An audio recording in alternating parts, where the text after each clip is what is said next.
close to the microphone. No? First, thank you for your patience. It was a long tour de force. Angelika, thank you very much for this, as always, complex. And I have a problem with some of the categories you use. First of all, the concept of late antiquity. I mean, you yourself have admitted in your writings that the concept of late antiquity is so fluid. And it seems to me that one needs at one point or another to ask, when does it stop? I mean, is there an end date to late antiquity? Does it go on and on and on as long as it's about going on? Are we still living in late antiquity here? Or are the Muslims still living in late antiquity? The other problem I have is with categories like Arabian way of thinking. That how do we know what the Arabian way of thinking is? We know so little about Arabian societies. We know so little about Arabian Judaism, Arabian Christianity. How can we generalize about these categories? Thirdly, you describe what you call a narrative in the Quran. I don't see any narrative at all in the Quran. It's, if anything, it's meta-narrative rather than narrative. The grammar of the Quran is what has been called the eternal present tense. It's not once upon a time like the biblical narrative. It's totally unbiblical in that sense. Then again, the question of identity. The Quran is a former of identity. Now, surely there are many other more important factors forming Islamic identity, or at least as important as the Quran. For example, the early conquests and the encounter with other nations, cultures, etc., etc. And finally, the question of ambiguity and manifest content in the Quran. It seems to me that we don't often take into consideration the fact that the Quran deliberately mystifies its readers to begin with. I mean, in the Meccan surahs in particular. And then eventually ends on a more manifest note. So the shift there is between, not so much between ambiguity and clarity, it's between deliberate mystification and then clarity, which then, in the distinction that the Quran makes, I think it's looking back upon that rift between what is ambiguous and what is clear. But I think the Quran is deliberately mystified rather than in the beginning anyway. Its hearers. And finally, who are its hearers? What do we know about its hearers? I mean, you use words like familiar to the community. How do you know what's familiar to that community and what's unfamiliar to that community? These things sort of puzzle me in an otherwise extremely rich and interesting presentation. So I'm sorry, this is taking much longer than No, I thank you. 6 points, no, or 7, I don't know. Let's start with the least dangerous one, which is late antiquity. Late antiquity for me and for our working group in Berlin is less an epoch. It is an epistemic space. And it's not determined by any military victories or defeats or by dynasty changes in dynasty, but it is determined by textual strategies. And we can observe, and I think this is valid, in rabbinic literature, in early ecclesiastic literature, and in the Quran, very similar strategies to deal with heritage texts. I mean, heritage texts, in this case, to deal with a biblical given.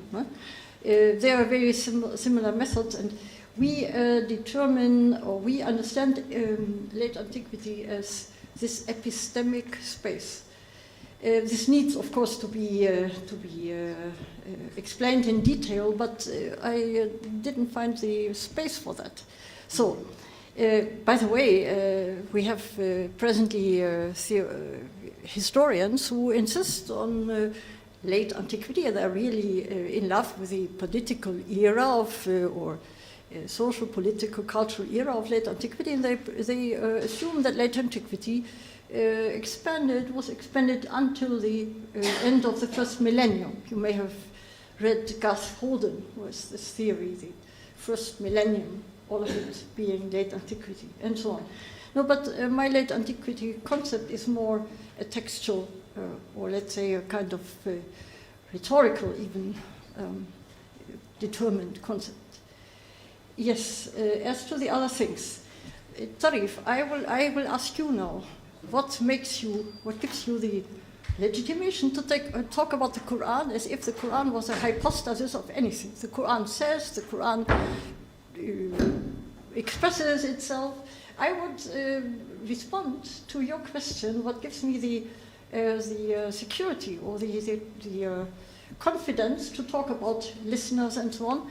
The Quran itself is no agency. In my view, and I owe this to, well, perhaps I'm too much deeply rooted in the Berlin tradition, in positivist, in the beginning, in positivist scholarship. In my view, the Quran is the expression, I would not say of one person, but of what I call a community, that is the collective of the listeners who, by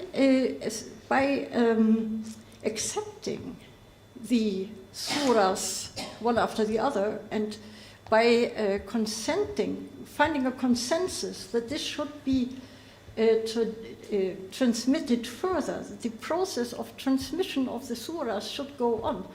This kind of reaffirmation of the surahs, which is the precondition for the entire process. I mean, the process would have stopped once the listeners would no longer have taken interest or would not have accepted the message of the messenger. So I think there is an agency involved, a human agency, which I call the nascent community, the audience, the listeners, and so on.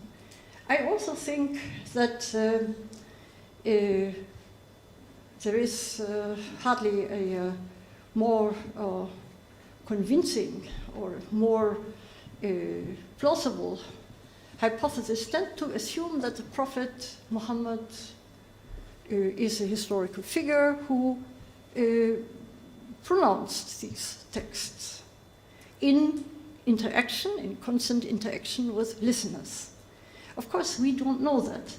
But the opposite option is that we assume kind of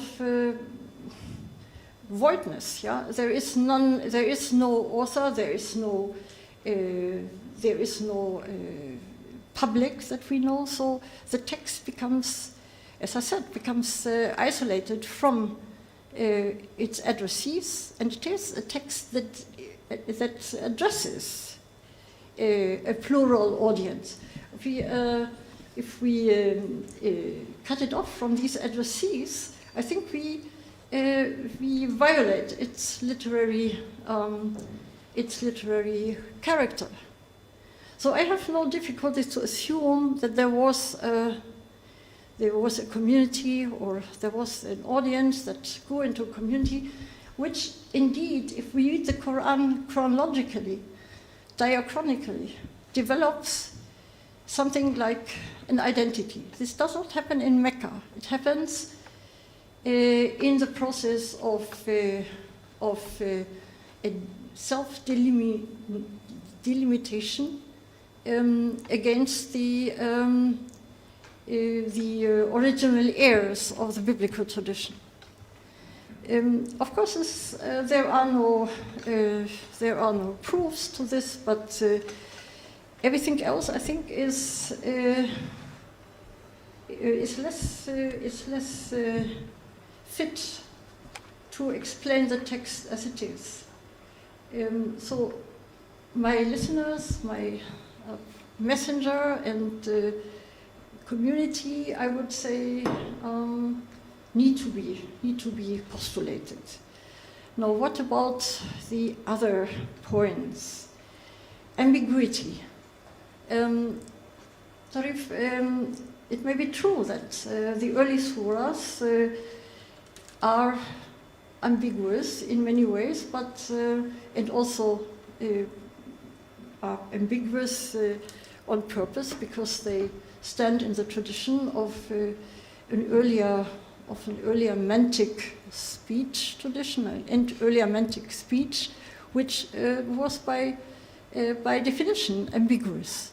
If we assume that the Sajda al-Kahana was a kind of model for the earlier surahs, but the consciousness of the divine word of scripture to be ambiguous is something very different. The Quranic verses often express the confidence to be mubin, very, very often. The word mubin is a frequent word. And all of a sudden, there is mutashabih. And I think this is a shift in the hermeneutic approach. This mutashabih has to do with the discovery of biblical truth or biblical informations that are not immediately acceptable as convincing. And I think Nasser Hamid Abu Zaid was right to claim that in Medina the encounter with the Christian paradoxa may have triggered this kind of distinction between mutashabih and muhkam.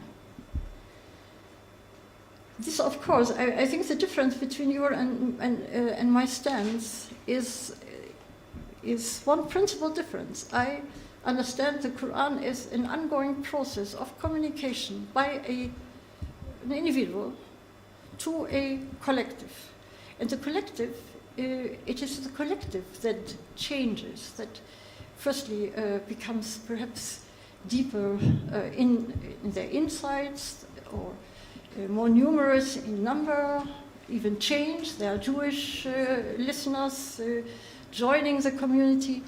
The changes in the Quran are due to the new challenges by the ever-changing listeners, audience. This is what I assume. And on that basis, it becomes possible to reconstruct this achievement of an identity, in my view. Now, as to the last, perhaps the last point, we know little, that's true, about Arabian values and so on. But some things are always and again discussed in the Quran, that the tribal values of loyalty towards one's clan, and the confidence that one will be sheltered by the clan, and so on and so on. There are quite a number of issues that the Quran tries to refute, and the Quran even quotes from Arabic poetry to refute a persuasion of the Arabian pagans. So I would be confident we can assume that there was such a canon of Arabian values involved. And also, if you look at the scholarship of Christian Roblin, who tries to analyze epigraphical material, and who has lately dwelt on the calendar problems, there are quite some facts that we can build on. There's much still open.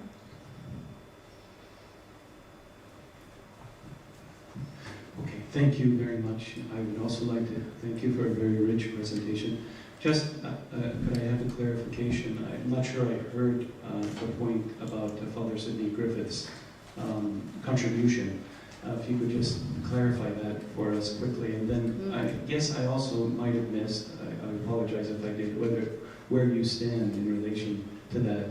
And is that a later evolution in his thought, or was it always there in his thought?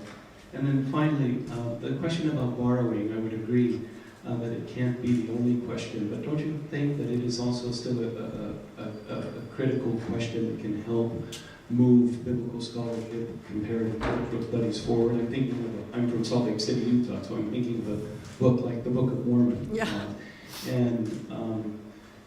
Certainly this is a very big question, borrowing, but I don't think scriptural scholars studying the Book of Mormon just exclude it as not an important epistemic question. So would you at least agree that it's not the only question, but it still is a legitimate academic question that can move academic biblical scholarship, comparative studies forward? Thank you. Thank you. Well, Father Griffiths indeed came up with a very new and very astonishingly new position. He earlier on was one of those who derived Quranic knowledge from earlier traditions, but now he insists on the point that the Qur'an is a scripture in itself and has not is interesting, first of all, as a reinterpretation of earlier scriptures. Now he is, and he has lately classified the material that should have been known in the milieu of the Qur'an, classified that material as the interpreted Bible. He means vernacular Bible enriched by homiletic and exegetical reworkings that had happened during the time between during late antiquity, let's say. No, I appreciate Sidney Griffiths' work, but as usual, and this applies almost all the scholars outside Berlin, I must say, all of them read the Quran synchronically. They read the Quran as a given, as a fait accompli. This is, Muslims do that mostly when they are not working on the Asbab al-Nuzul. Most Muslims read the Quran as a divine monologue. And Oriental scholars read the Quran as not a divine monologue, but as the result of a compilation, either by one or by many authors. I find this a very inadequate view, because the Quran is full of debates, and it's difficult to imagine that someone invents these debates to produce such a dialogical text. But so much to Griffiths. I appreciate his work highly because he's a very diligent scholar. The second thing, the borrowing, well, at Geiger's time, of course, one would have, of course, appreciate the older text much more than any later text, and insofar consider the later one as a kind of, as a text influenced or inspired by the older one. One did not look at the end form of the Quran. And yet we owe Geiger a very important achievement. He dislocated the Quran from the Arabian Peninsula, from the status, raised it from the status of a marginal local text to the status of a late antique religious document, which he placed on eye level with the others.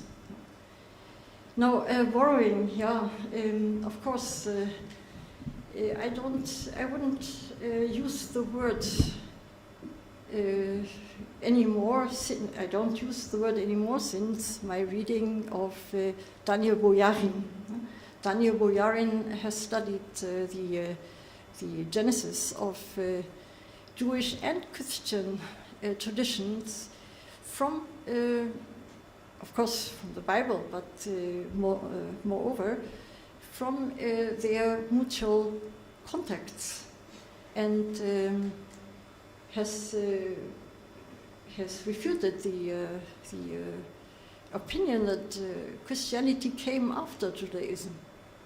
Both of them developed side by side and did not borrow from each other, but learned from each other and responded to each other.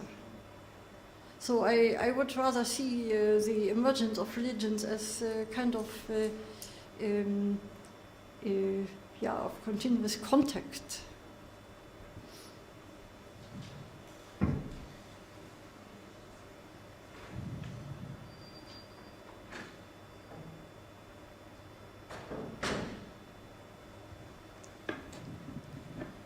Thank you, Professor.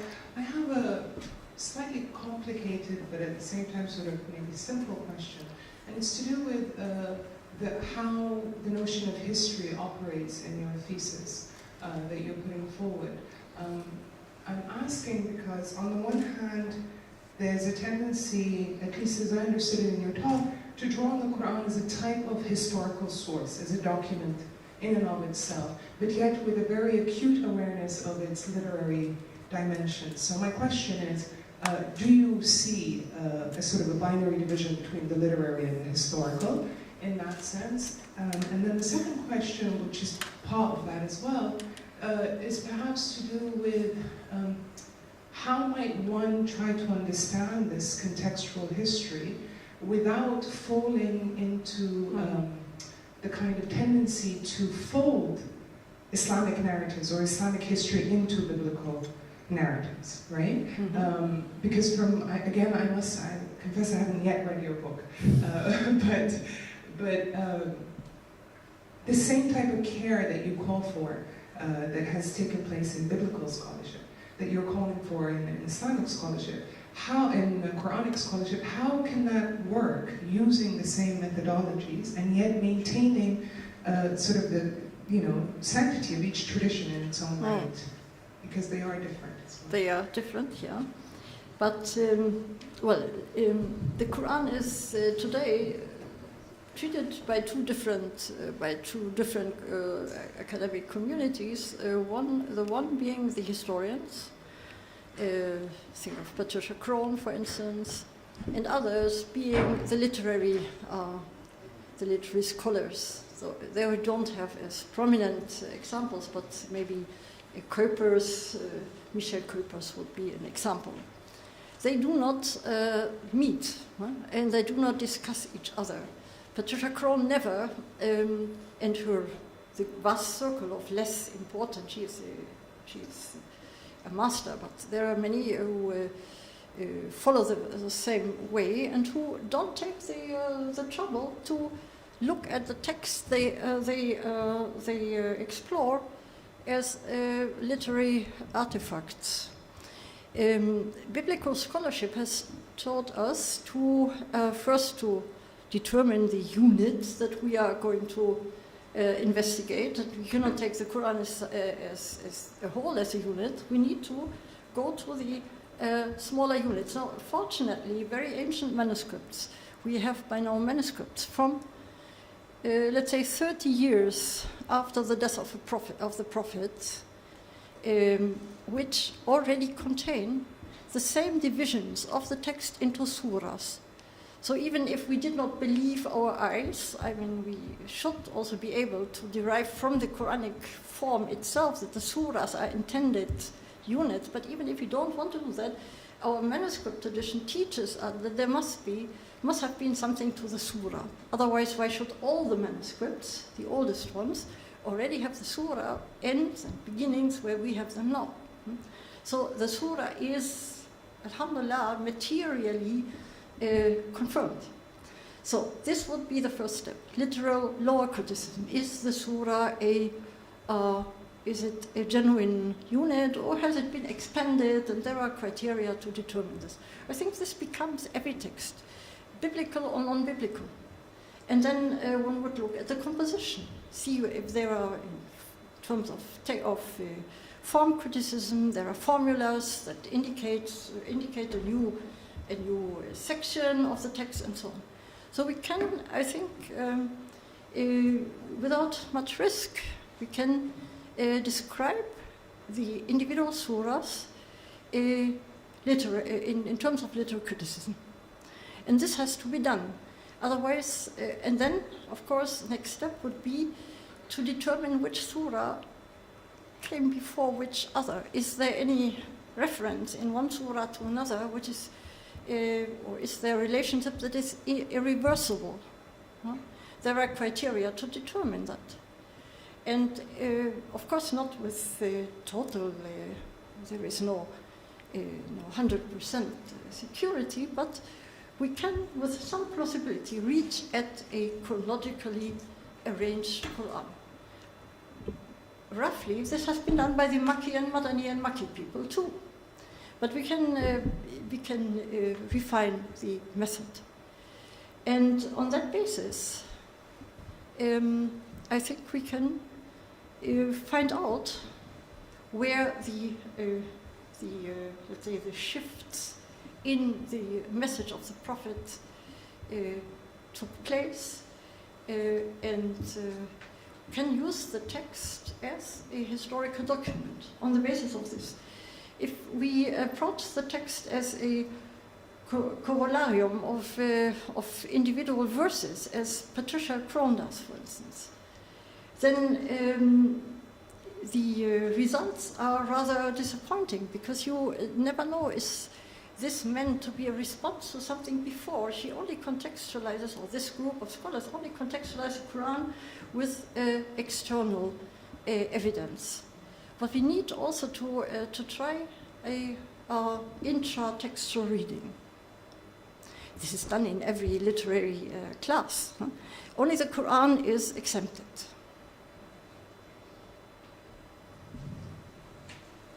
Yeah, awesome.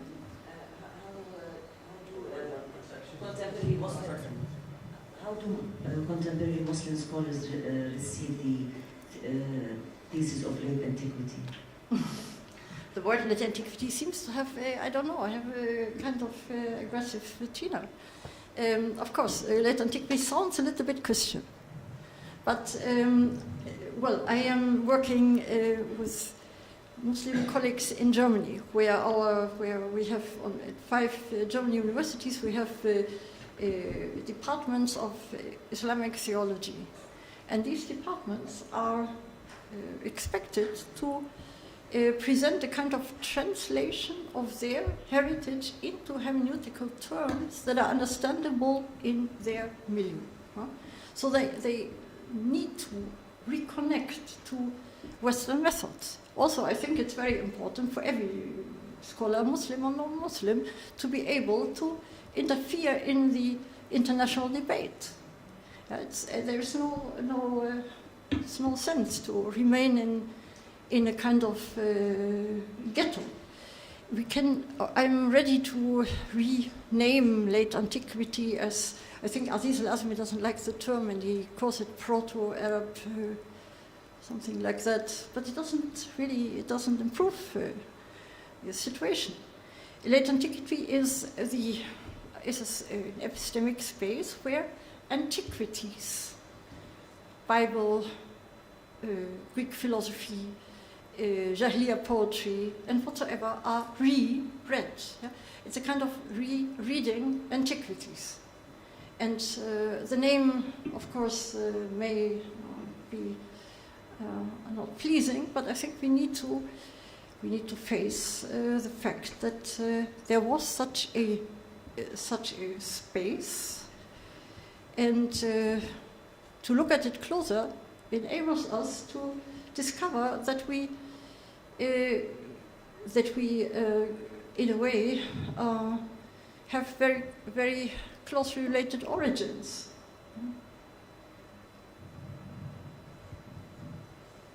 In our Muslim scholars in the German universities become accustomed to late antiquity already.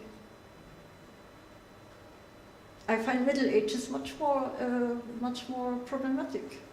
To claim that the entire Islamic heritage belongs to Middle Ages, from the Quran to I don't know, to the Nahda. This is something that is repeated sometimes in Arabic, Aswar al-Wusta. I find this far more problematic. Thank you very much for a very thought-stimulating lecture. I thoroughly enjoyed it. I have a question. I'm curious about your recommendation to read the Quran diachronically, and what is to be gained from this, and how do you mesh this up with the third dimension that you stressed should be taken into consideration of the dynamic making of a community? So what other texts should we bring to understand the Quran in that third dimension? And at the other end of the spectrum, what understanding of a community should we stop at? For example, I mean, we can raise this question in terms of the compilation of the Quran. Should we stop at the Quran of Uthman? Now that you mentioned that there are all these other manuscripts with the different qira'at that we can look at, or should we look at the Quran as a moral text invoking and forming a community in modern times or in Umayyad times? So historically, why should we stop at that initial community? And second, if we do, then what other texts can we bring to bear on the understanding of that communal dynamic formation or even identity of the text? Because it's not simply a text, as you said. Yes, you're totally right. Of course, you should not stop anywhere. I mean, as a Muslim believer and even as an intelligent reader of the Quran, you haven't to stop anywhere. What I am doing is also part of a kind of social interaction with the present fundamentalist movements. If you don't read the Quran intelligently, and I mean really the text, not the text how it was received in tradition, but the text as such. Text as such is often claimed to contain verses, and in Germany even people who demand that some Quranic verses should definitely be cancelled from the Quran. This is what we read in newspapers now. Seeing that the Quran by fundamentalists and by Islamophobics as well is considered as a kind of legal instruction, text containing legal instructions for the community, and other such allegations. Seeing that, we have to find a method to refute that. And our approach is, of course, the basis. We need to reconstruct the message of the Prophet. This doesn't mean that all the tradition that built on it is wrong or is deficient, not at all. But we need also to know what is possibly meant and what is possibly not meant in the Quran. So we need criteria to determine the original meaning. I think we can reach at that.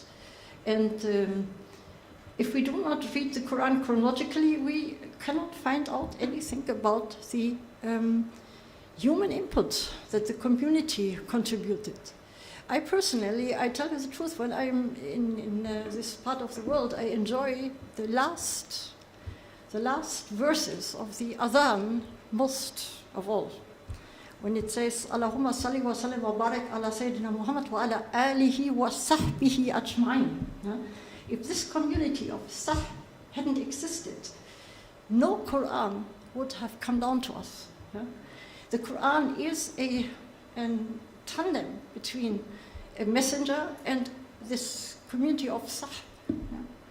And I think this deserves to be looked at. And the Islamic tradition, Islamic scholarship has not done this. Arkun has lamented about this unthought. I think we can afford to approach that. And then appreciate all the layers that the further communities have put on it. It would be bad to do away with tradition. This has happened, unfortunately, during the Nahda to some degree, but this should be also reversed. Yes? We take this last Yes, anyone? last question. Can you please refer me to any printed text of a chronological Quran where the surahs are listed chronologically? Yes. Thank you. But don't believe everything. Read it critically. There is the translation, the Arabic translation. Unfortunately, no English translation. The Arabic translation of Nöldike's Geschichte des Koran, History of the Quran, which was done by George Tamer, a Lebanese scholar who is now a professor in Germany. This has been printed, I don't know where, but it is available on the market. Yes? I didn't read I haven't read your book yet, but I have a question. How can we put a hadith, use it in this theory? Well, the book is, or not the book, our research is confined to the Quranic text itself. There are other scholarly schools who deal with the hadith, but we won't, this is of course a decision, which is a principal decision. We only deal with the Quran itself because the Quran itself is, in our view, different from many other Islamic expressions that follow. The community, this is due to the community was limited. This was a Meccan community, Medinan community. They had a kind of textual universe of themselves, of their own. And after Islam expanded, the education of the neo-Muslims was quite different, you know. And so also I think hadith needs to be analyzed with other methods. You know?